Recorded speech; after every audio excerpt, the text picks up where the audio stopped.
Hello, Kris, Green Sabre, Doom Telly, episode 19. Today's episode, as I threatened last week, a continuation of last week's theme. Last week's theme was Flying Start, greatest opening tracks on metal albums.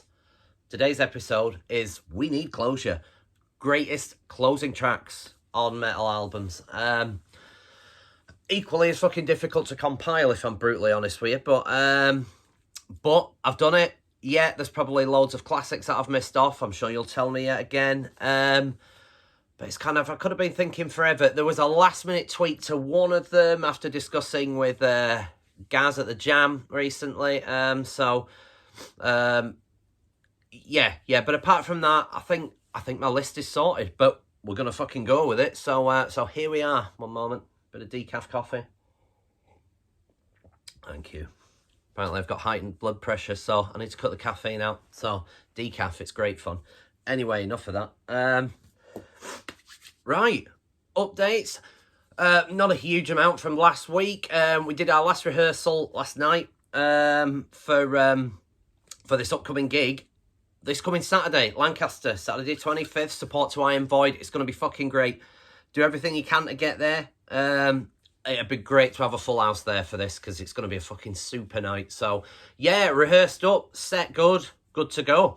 And we're all packed, the gear all packed up. So, yeah, ready for it.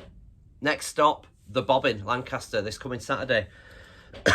Other than that, no, nothing else to report. So, sorry, my fucking... It's blowing a gale out there and the letterbox keeps rattling. So if you hear some weird rattles in the background, that's what it is. Sorry, my house is made out of fucking crisp bags. So new builds in it and all of that. Anyway, I digress. Okay, let's crack on. We Need Closure. Greatest closing tracks on metal albums. And I'm going to start with Obituary. Their finest album. And the track, Turned Inside Out. Yes, Turned Inside Out. This is I mean, it's a fucking fantastic album from start to finish, but I feel like the B-side gets sort of stronger as it goes along, and it just sort of, it's just continued. You've got Dying, you've got, what's the one after Dying? Find the Arise, Cause of Death, Memories Remain, Turned Inside Out. It just keeps getting better and better, and this is just a really good glimpse at what fucking Obituary do. It's got the crushing riffs in there, a good variation of riffs as well. One of my problems with the Obituary, they've always been fairly simplistic. It's always been kind of, A to B, no fucking around death metal, nothing too technical, nothing too... But some of the more recent things have just become overly simple for me. I'm not asking for fucking... like jazz fusion on every album or anything like that. It just seems overly simplified, and I think this album isn't overly simplified. There's lots of intricate little riffs coming together. You've got a James Murphy solo on here that's as fucking great as anything on the record. And yeah, so that's why it makes it to my number 20, Turned Inside Out, Obituary, from their finest album, and I won't be told otherwise. Okay, coming in at number 19. And another great ending track. I will try to avoid the use of the word synonymous, because I realised I used it several fucking thousand times in last week's video, which is really annoying once I watched bits of it back and thought, oh, there's that word again. Oh, and again. And it's almost like I was sponsored by the word synonymous. So, yeah, see if you can pick out what word I'm sponsored by this week. So, anyway. 19. This masterpiece. Cynic. Focus, and it's the track How Could I. This I remember when it came out clearly, because it was off the back of Sean Reinert and Paul Masvidal being in the death lineup for the Human record, so expectation had already been fucking heightened by the chops of those two off of that seminal masterpiece. And then this came. I mean, I'd heard the demos before. I remember because Gaz in the band was the fucking well into tape trading and all that stuff back in the day. That's why Gaz knows fucking everybody, because it's his old tape trading days. And he got me a copy of the demo, the Cynic demo. That's really much more of a technical death metal affair So when this came out, it was a real eye-opener, but in a great way. It was one of them where, at first, with that kind of weird robotic voice that's over the top of a lot of the songs, and at first it was like, what the fuck's happening? But there was more than enough there to kind of pique my interest. The technicalities, the songwriting, the fact that because of my dad, I've always had a soft spot for jazz fusion stuff because he fucking loved all that. So I could tap into the more weird jazzy moments on this record without too much trouble. Yeah, there's no filler on this, no bad tracks. It's a fucking stellar album. If you've not heard this, Jesus Christ, you need to listen to it immediately. I mean, I was going to say, is it a bit dated? No, I think it's aged tremendously well as this as well, considering it was really off fucking piste for, certainly at the time. When was it, like 93? I feel like it was 93. It won't tell me on here because this is a repress. Oh, it did tell me on here. It's 1993. And yeah, but the ending track, How Could I, is just a great... It's got all that as crushingly heavy riffs, great melody, those acoustic lines, and just a really lovely proggy outro ending to the whole fucking thing. Fantastic. Number 19, Cynic with How Could I from their masterpiece of an album, Focus. Okay, number 18. Now, I've only made fucking piss poor notes here, so you'll have to bear with me with a lot of staring at the backs of records and stuff. Number 18, and a band that's synonymous with great ending tracks, that's the only time I'll fucking use it, hopefully, in this video, is the Dillinger Escape Plan.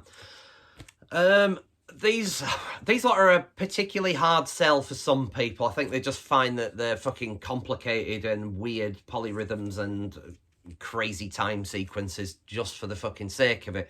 And I can understand that. I can understand why you would think that, because it does feel a bit like that at times, where it's just overly complex just for crack half of it. I got into Dillinger Escape Plan via that EP that they did, that's name escapes me now, but the one where Mike Patton is the vocalist on it. And it's just like, wow, what the fuck? If you're into Mike Patton's side project stuff, then it was kind of like a natural step towards this Dillinger Escape Plan stuff.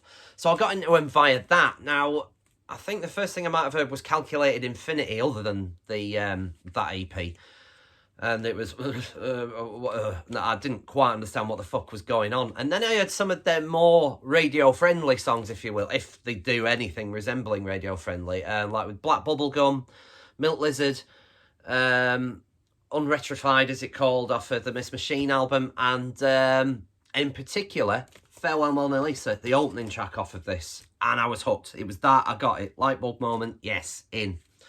Well, they have a tendency to finish albums on a fairly low, more musical, rhythmical sort of feel. They don't often, and they do sometimes, obviously, but they don't often end on a really full bore fucking 100 mile an hour time changes every fucking 4 seconds. They don't tend to finish on that. I nearly picked the, I think it's the track Mouths of Ghosts off of the Ironworks album. Because it's almost like a samba feel to it, with the rhythm in there as such, and a just beautiful piano line running through it. The vocalist, again, whose name fucking escapes me, he's phenomenally good. I mean, once they'd done that EP with Mike Patton on it, I mean, you're on a hide into fucking nothing following that. But I tell you what, yeah, he definitely did. He's almost got like a pop voice at times, like real pop sensibilities to it, but with those really good shrieking ranges and a really good range of voice anyway. Anyway, it's the ending track off of this album, Option Paralysis, and it's the track Parasitic Twins. And a really nice, mellow, kind of like almost like that synth beat going over the top of it and stuff, and just a brooding track. Like I say, Mouth of Ghosts off the end of Ironworks is another fucking really strong track. The title track, Disassociation, off their final album, is another really, really fucking strong track. But I think this just nicks it, because it's kind of got like just that, it's a really good way to finish a frantic yet brilliant album. It might be my favourite of theirs. It's between this and One of Us Is the Killer, I think, although the last one, Disassociation, was really fucking strong as well. But yeah, Parasitic Twins, last track on Dillinger Escape Plan's Option Paralysis. Cracker. And my number 18 Yes, because I've forgotten to make a note. Not quite sure where we are. I've done 3. Yeah, so that's number 18. Okay. Coming in at number 17.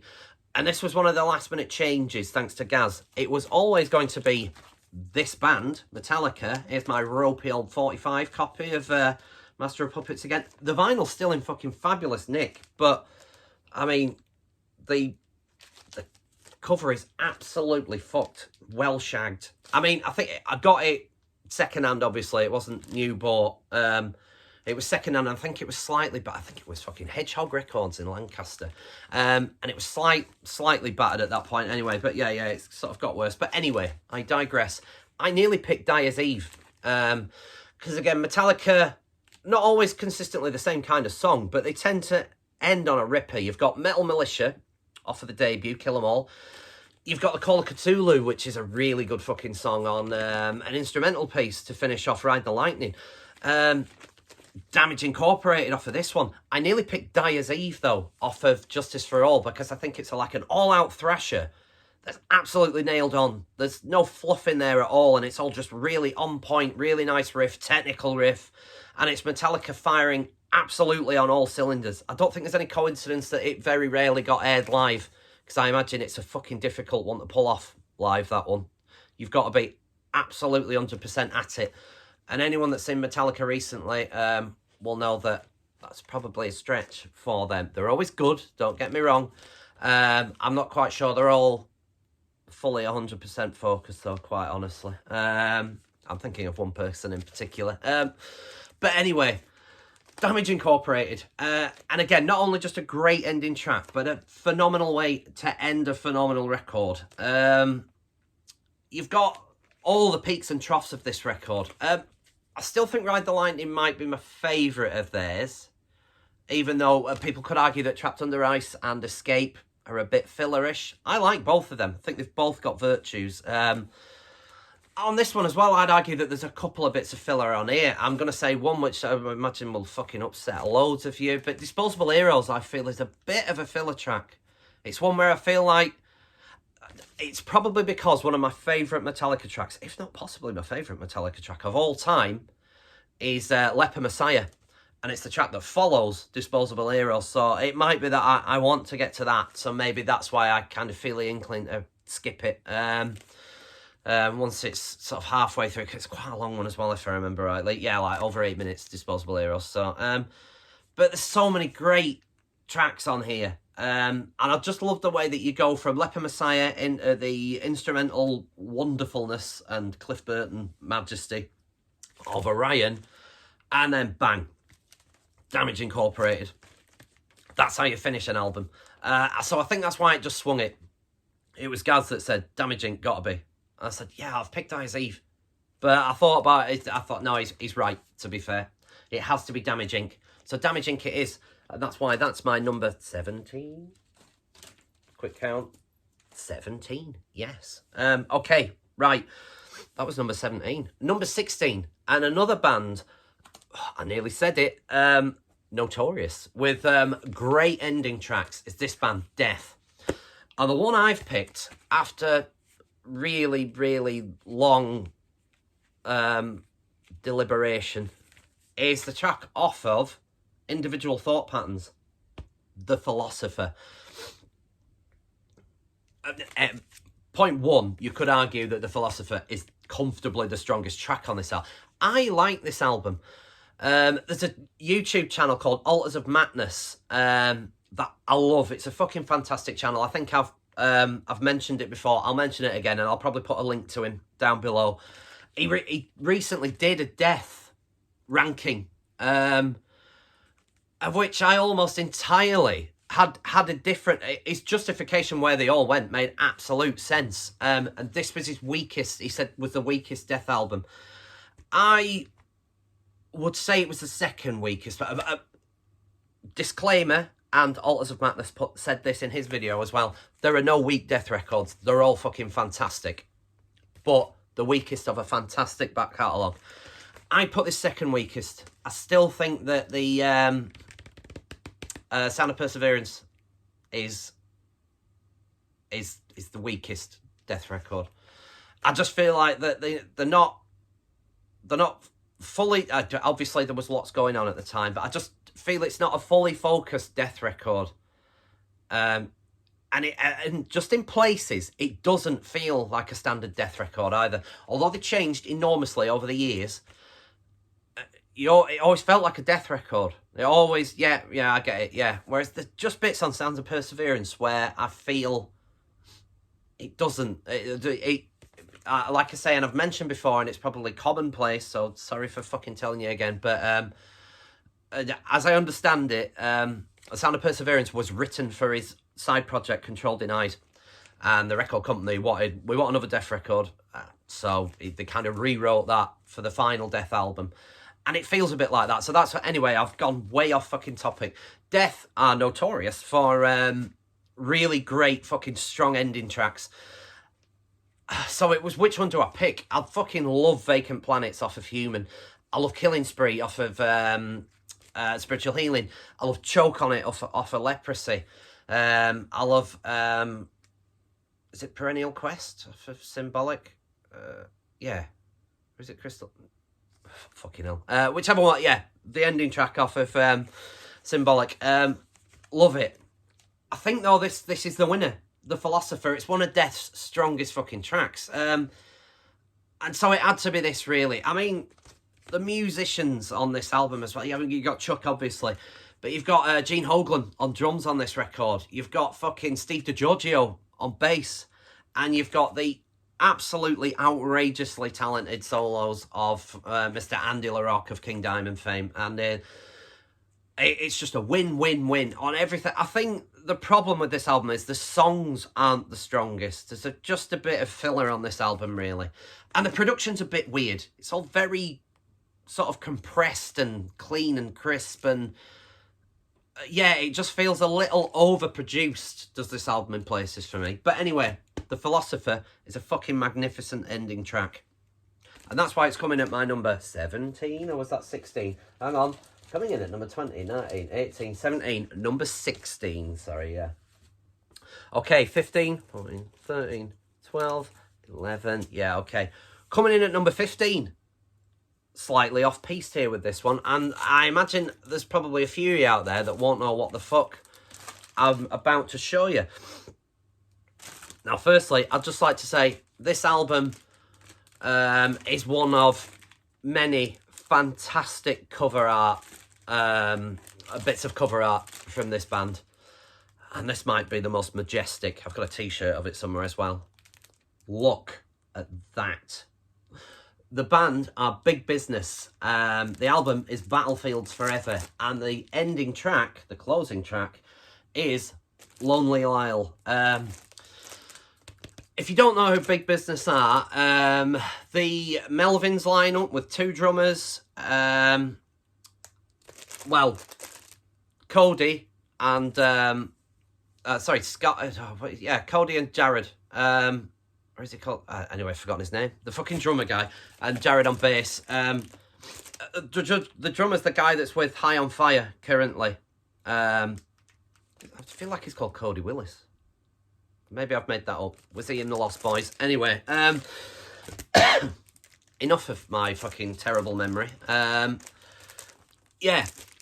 These lot are fucking ace. It's really... They're a two-piece. It's drums and bass with Jared singing over it. And it's so fucking heavy, you know, along the lines of like Bellwitch. But really heavy and more just sort of shorter song structure, sort of Melvins vibe, obviously, because he spent plenty of times with the Melvins. But yeah, if you don't know about these, I would suggest check this one out, Battlefields Forever. And the one after it, Command Your Weather's a really fucking strong album as well. The last track on this, Lonely Isle, I think it's Big Business's finest hour. It's their best song, personally. It's fucking sensational live. I discovered this band. There was support to Mastodon on the Once More Around the Sun tour. I think I saw it at the Academy in Manchester. It was Crocodile that were the opening band. That's the guy from... he's currently vocalist in Bosk. It was his band. And I think... Is it fucking Dan Carter? The Radio 6 DJ or whatever it is, the metal DJ guy. He was on guitar, and I feel like it was some other members of Sixth, is it? Anyway, they opened, Crocodile, really good. But when these lot come on, I'd heard that it was sort of like two members of the Melvins, so my interest was already peaked. But fucking hell, how heavy for a two-piece. And yeah, they played Lonely Lyle, this song. It's fantastic. It's crushingly heavy, slow, brooding. Jared's amazing sense of vocal style over the top of it. And it's a really good story, and the vocals as well. Fantastic. Lonely Lyle, the album, Battlefields Forever, the band, Big Business. If you know about it, then you'll know about it. If you don't, check it out. Number 15, Big Business. Okay, number 14. And if you remember from last week's video, there was no black metal entries to greatest opening tracks. I feel like there probably could have been, to be fair. But I do feel like the 20 that I picked were stronger than any I could think of just off the bat. Ending tracks, however, black metal sort of comes into its own in that respect. And I've picked a few. There's an honourable mention or two, possibly. But I think that there's a couple on this list. And the first one is Winter Filleth. And the final track, it's called In Darkness Begotten. It's a thunderous bit of black metal with some atmospheric majesty. The ending sequence to this song is breathtaking. You've got a really strong black metal, fucking new black metal feel, and everything that Winter Filleth do really fucking good. I love how they write melody into the black metal structure. I think they're one of the best at it, bar fucking none, personally. Just phenomenally good. And Chris Norton, the vocalist and guitarist, his vocal style is just nailed on. And if you are fortunate enough to catch them live at some point, and if you haven't, do so. They're fabulous live. He just makes it look effortless. Absolutely effortless. Yeah, phenomenal. So it's a fantastic Winter Filleth track in its own right as it goes along. And then at the end of it, you've got a really good sort of sequence of crushing riffs that come in and great screeches and stuff. And then, bang, the majesty of Mark Deeks, keyboard player. And if any of you know his side project, Ard, that was my album of 2022, fantastic. Well, Mark's keyboards on this just breathe this amazing atmospheric life into the end of this song. There is a CD, I've got a digital download of the extended version of this album that's got just like an atmospheric piece, which is like the keyboard, just the keyboard atmosphere from this just ripped out of it, everything else stripped out, and it's just a brooding majesty. It's fucking fabulous. And yeah, a case in point with this, In Darkness Begotten, a fucking brilliant album from start to finish is this. But that ending track, I think is my favourite on it. And yeah, it's just fucking majestic, magnificent, fantastic. Winter Filleth, In Darkness Begotten, from the album The Reckoning Dawn. My number 14. Okay. My number 13. And I'm going with this. Now, it's a bit chalk and cheese for some of them. I love him. Devon Townsend, and I was going to say his last album, but he hasn't. He's released light work since, which I liked, but it's nowhere near as good as this. Was it 2019 this came out? Here's me looking at back of records. 2019, yes. Empath. It is fantastic. It is everything that's fabulous about Devon Townsend. Now, I know, like I've mentioned on other videos previously, he's a bit musical theatre for a lot of people. But I love that. I think his ear for melody is unrivaled, and he's such a talented songwriter. The track in question, though, is the end track off of the Empath album, and it's called Singularity. And it takes up the entirety of side D, and it's like a 20-minute opus of beautiful soundscapes that he really does well. It goes into a riff that's almost rivaling Morbid Angel in their pomp. It's just the heaviest fucking thing you've ever heard, with like double bass hammering around on it, and he's that screeching vocal that he does. It's got every fucking aspect of what's great about Devon Townsend in one song. Like I say, it's a 20-minute opus, but it does not remotely feel like 20 minutes at any point. Then at the end, when you come into the ending sequence, I think there's about 3 different drummers on this track alone. You got that 66 Samus, is it? From he's got his own YouTube channel. He does all the death metal, the metal type sort of drumming. You've got the I forget his fucking name now, the Swedish guy that's drummed with Zapper and stuff like that does the more jazzy moments. And you've got another drummer whose name escapes me as well, who does the more kind of like straight up rock ones, and he finishes it off. And there's a sequence where Steve Vai does a fucking solo at the end of it as well. If you've not heard it, just listen to that track alone. I mean, the rest of the album's fucking great. There's some stunners on it. There's even a track as well, which I think has got that fucking buffoon out of Nickelback doing backing vocals on it. And it's a great track as well, so I can look past that. Yeah, Singularity, last track on Empath, fucking magnificent, epic of a song. And had to be on this list somewhere. And it's come in at my number 13. Yeah, okay. Coming in at number 12, and a band that I don't think get talked about enough, because in their pomp, they were absolutely fucking unrivaled. And it is this band, Skyclad, their debut album as well. Yeah, The Wayward Sons of Mother Earth.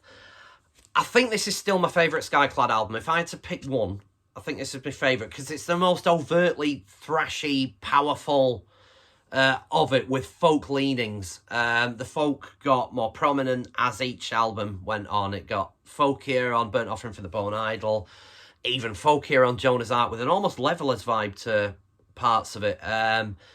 Even folkier with a kind of stripped back, more return to the metal roots on the Prince of the Poverty line, which was their last great album for me personally.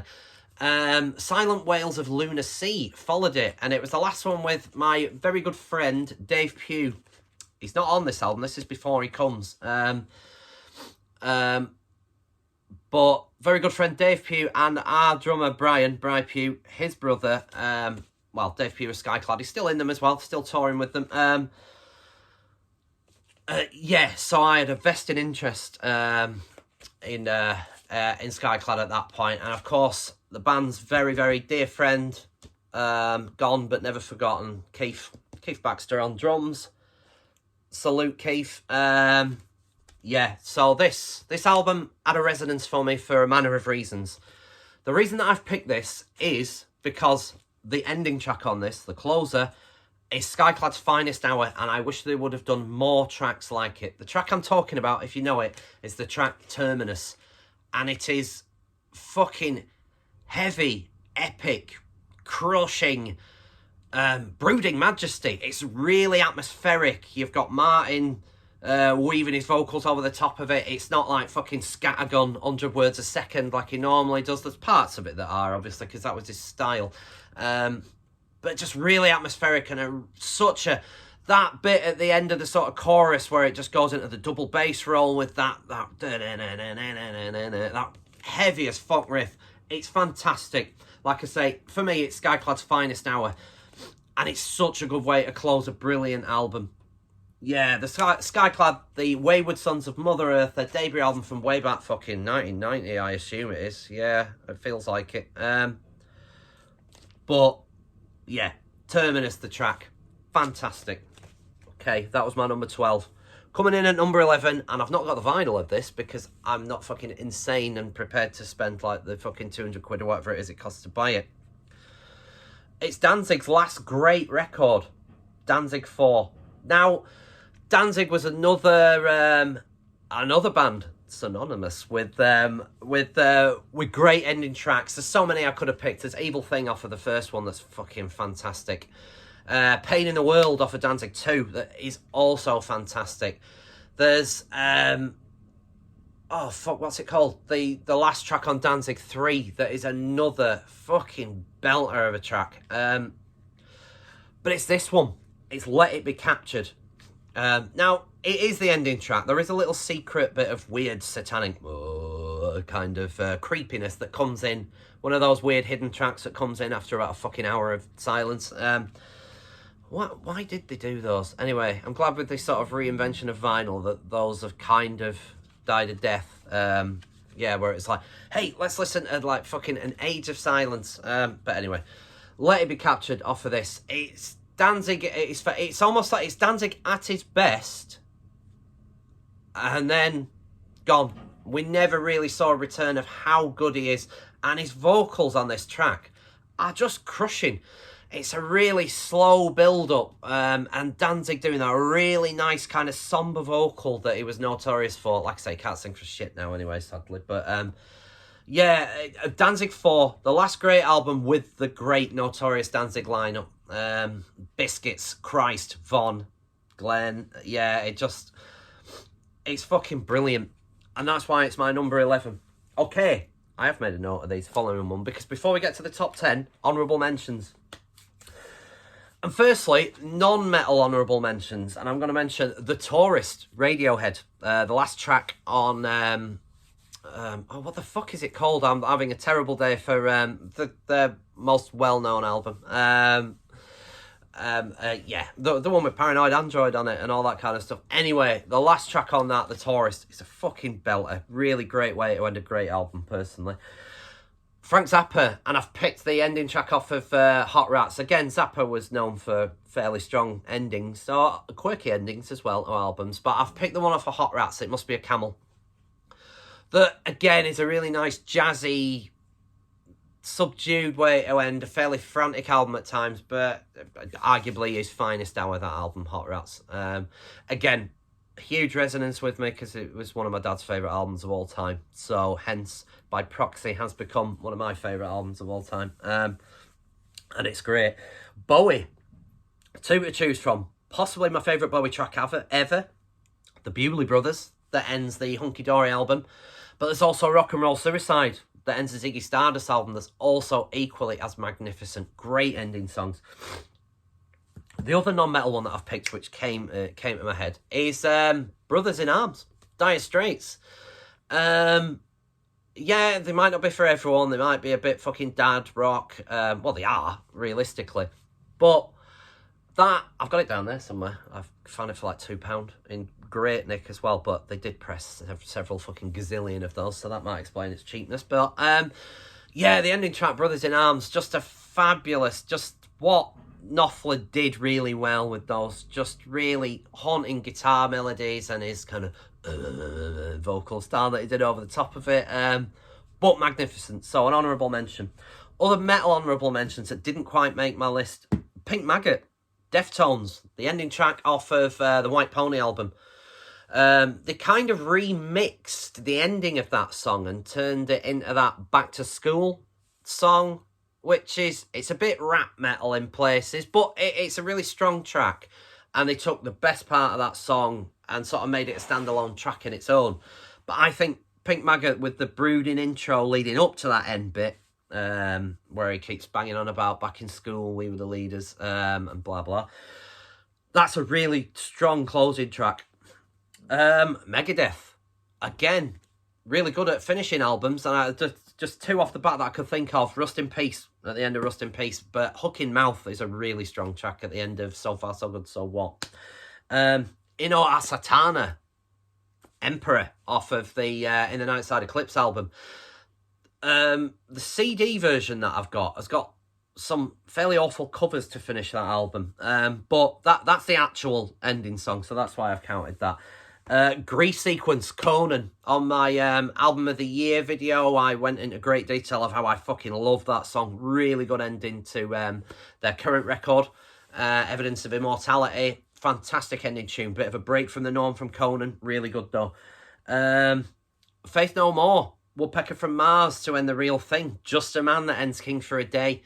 Depending on what press you've got of Angel Dust, because it was a weird album, Angel Dust, because the album, the LP format, was radically different to the CD format. I mean, they changed a lot. I think it's smaller and smaller ends the LP, but Easy, or is it fucking not Crack Hitler, is it? Anyway, it's something else entirely. They mix up the track listing hugely. Smaller and smaller is like track 5 or whatever it is on on the CD. Strange. I've got a repress of it somewhere that's got a lot of extra tracks, so it all gets very confusing.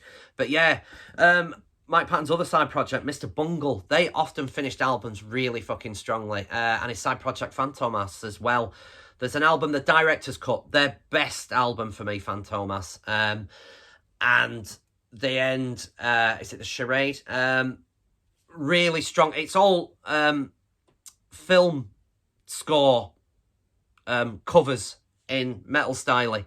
The Omen on there, fucking Henry Portrait of a Serial Killer, Night of the Hunter, Godfather. If you've not heard it, you have to find it. Fantomas, The Director's Cut, fantastic record.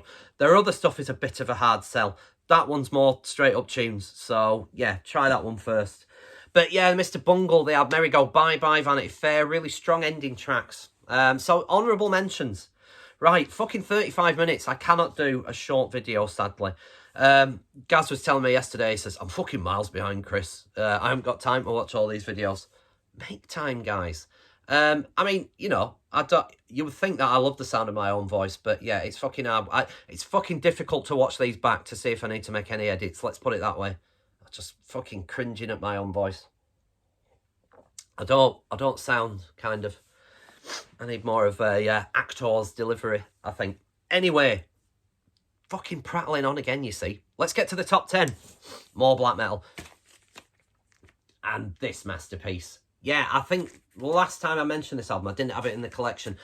I found a really nice cheap version of it on... where did I find it? I feel like it might have been eBay, actually. And like with postage from fucking Germany or wherever. It's like £21.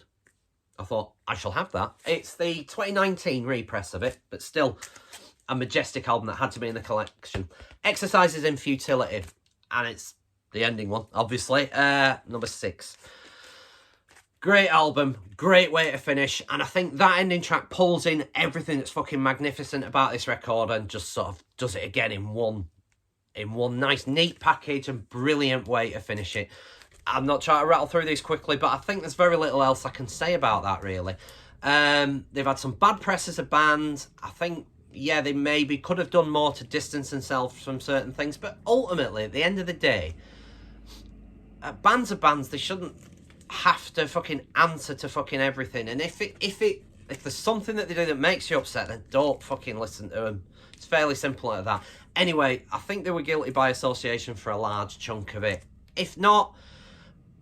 I can live with that. I don't have to agree with any sentiments and blah blah and all that. But anyway, besides all that, I fucking drifted off topic. They're not a bad bunch of lads. It's a great album. Great band. Drummer, fucking amazing. Yeah, Exercises in Futility. Track 6, ending track.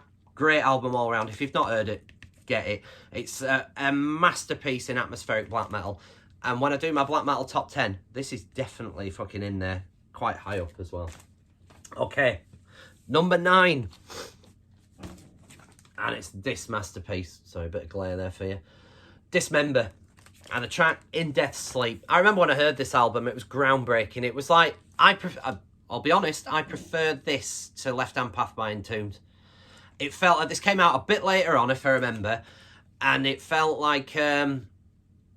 it was Left Hand Path by Entombed, mastered and done slightly better. Same sound, same sensibility, same country, same studio probably that it was recorded in. Well, it was. Great fucking artwork as well. But yeah, In Death's Sleep is another really powerful, epic way to end. Just a masterpiece of a record. And yeah, you've got that sort of slightly slower, more brooding intro. Comes into that sort of more up-tempo with that really nice guitar melody that happens, and then wallop into what they fucking do magnificently best. Straight up, 100-mile-an-hour death metal. Fantastic. In Death's Sleep, Dismember. Great way to finish the album. Okay. Number 8. And again, usually quite strong at ending albums, but this is an absolute masterpiece and possibly my favourite song by this band.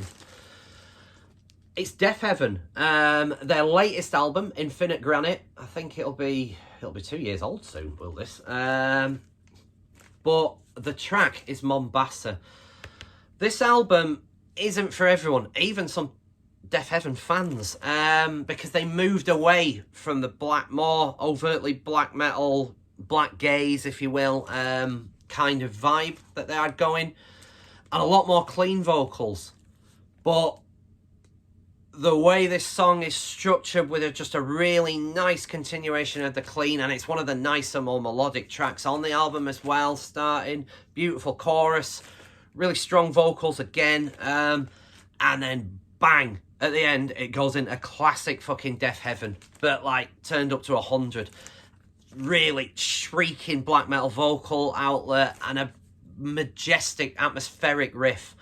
When people talk about atmospheric black metal, I think Deaf Heaven are one of the... I don't like that black gaze or whatever they want to call it, shoegaze black metal. I think Deaf Heaven are one of the best, and White Ward as well are another band at doing that atmospheric black metal. It's just fantastic. I think, is it Woods of Desolation as well? Do it really fucking well. But yeah, Mombasa, the final track off of this. If the rest of the album isn't quite for you and is a bit Stone Roses-y for your liking, which it even was for me in places, but I love it. Love this album. Mombasa starts with that brooding, slightly indie shoegaze vibe. Twat. In with a fabulous black metal atmospheric fucking ending. Great song. Great way to finish an album. And that's why it's my number 8. Okay, is this 7, 6, 5, 4, 3? Oh, I think I've gone out of sequence. Hang on. I've got 1, 2, 3, 4, 5. That was my number 7. Number 6. Yob. So many great tracks to pick from. Clearing the Path to Ascend. Again, I've probably said this many times, but it might be my favourite record of theirs because I think it's the most...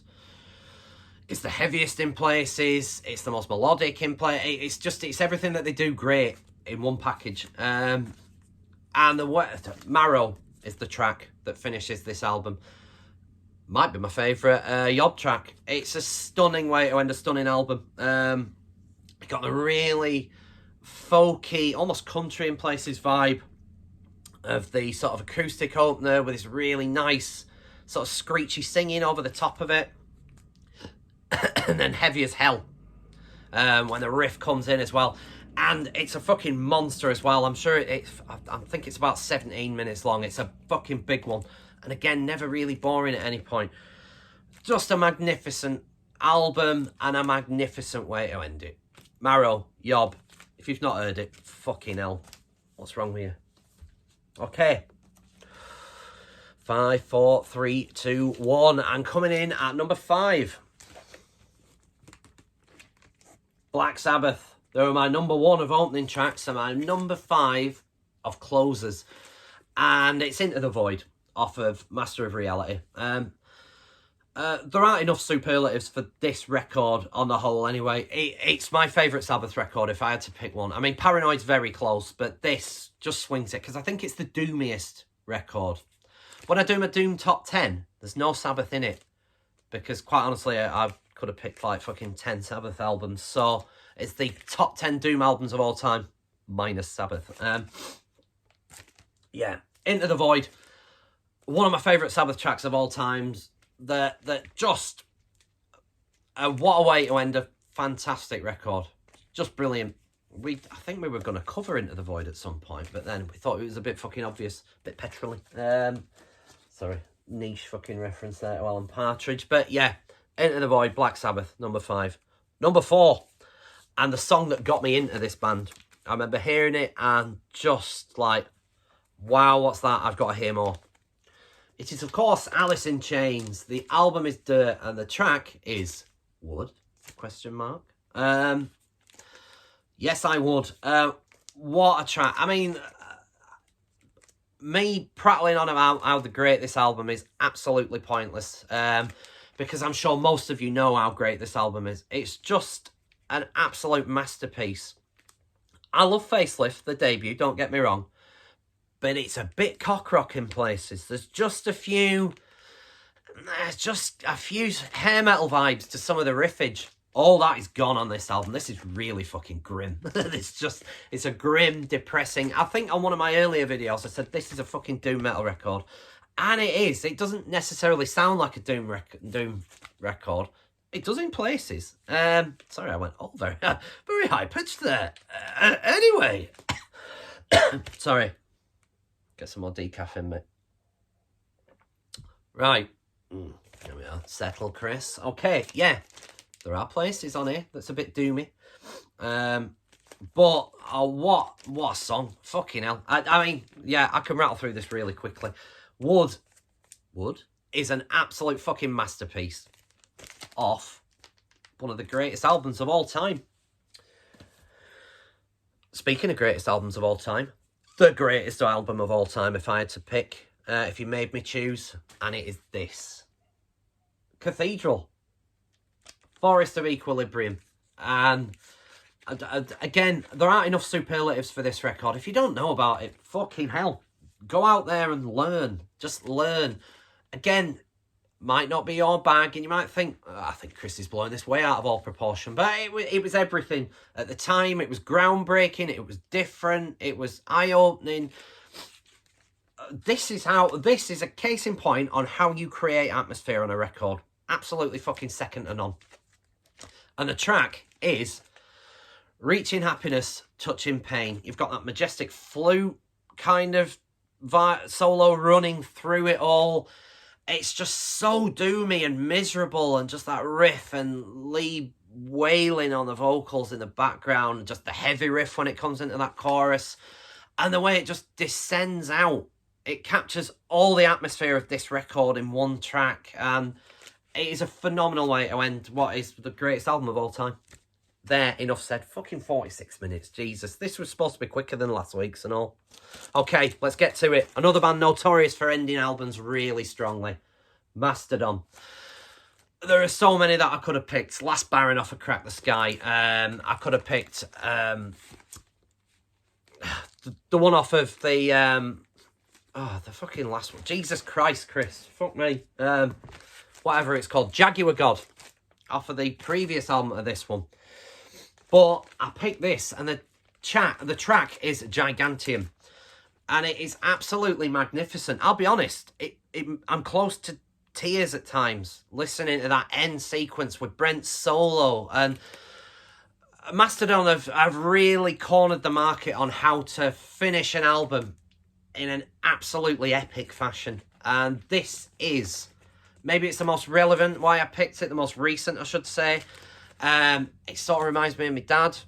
I don't know, the ending sequence of it, I just kind of start thinking about my dad. I don't know why that is.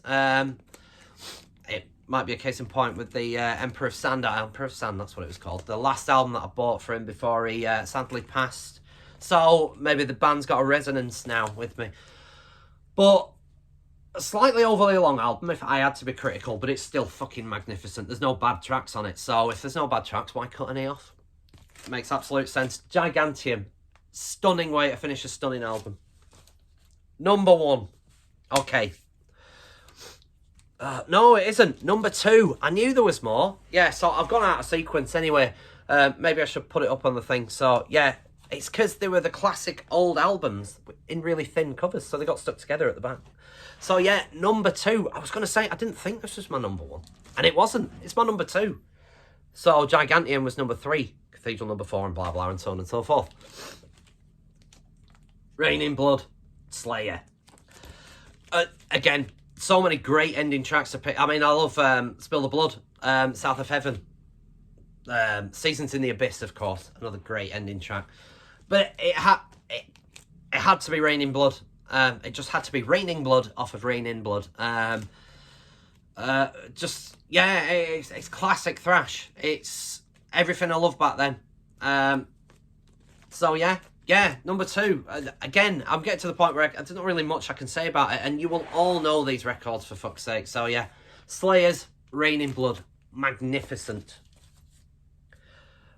I think they came in at either runner-up or number three in opening tracks, and they've won. They've climbed the charts, and they've got to number one in this instance, and it's off of the same record as well. It is Iron Maiden, and the track is their finest hour for me. It's one of they were notorious for epic endings of albums in the 80s. Alexander the Great off of Somewhere in Time, To Tame a Land off of Peace of Mind, But this is the best of those epic, massive numbers from Maiden. Rime of the Ancient Mariner. I would argue that the version on Live After Death is actually better than the studio version, but it's still fucking fabulous. Yeah, it's just brilliant. Absolutely brilliant. Just classic Maiden. Epic, sprawling, really good story in the Coleridge's fucking poem, The Rime of the Ancient Mariner. I had to study that for my English degree, and I remember forgetting loads of quotes in the exam at the end. But thanks to this fucking album, I just rattled off Dickinson quotes, which were some direct quotes from the, like, you know, the bit in the Star-Dogged Moon and all that fucking guff. In the middle with the creaky boat noises and that bass. Fucking magnificent. 50 fucking minutes. Anyway, greatest ending track on a metal album for me. Rime of the Ancient Mariner from the album Power Slave by Iron Maiden. Right, enough of this fucking nonsense.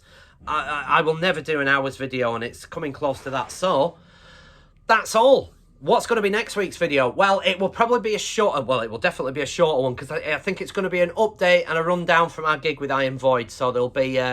So what I'll probably do next week is a collection update with all the new editions, including this fucking fabulous Oaken Throne t-shirt from Lee. Thank you, Lee. He sent me a couple of CDs as well, so I'll do a collection update and a breakdown of this coming Saturday's gig, because of course we'll have done that by the time I do the next video. So until then, thanks ever so much for watching this. Stay tuned, and I'll see you next week. Ta-da!